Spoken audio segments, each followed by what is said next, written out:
In this video, I'm going to show you how to translate a Word document using ChatGPT. First, open your web browser. In the search bar, type ChatGPT and press Enter.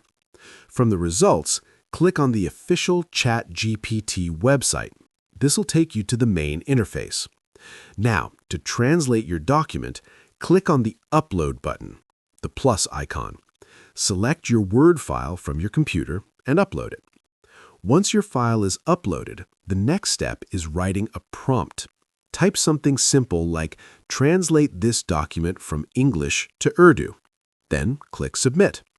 ChatGPT will start processing your document and generate the translation. Wait a few seconds for the result. Once it's done, review the translated text. If everything looks good, just copy and paste it into a new document. And that's it. Your document is translated. I hope this video helped you. If it did, please like the video, subscribe to the channel, and press the bell icon. Thanks for watching.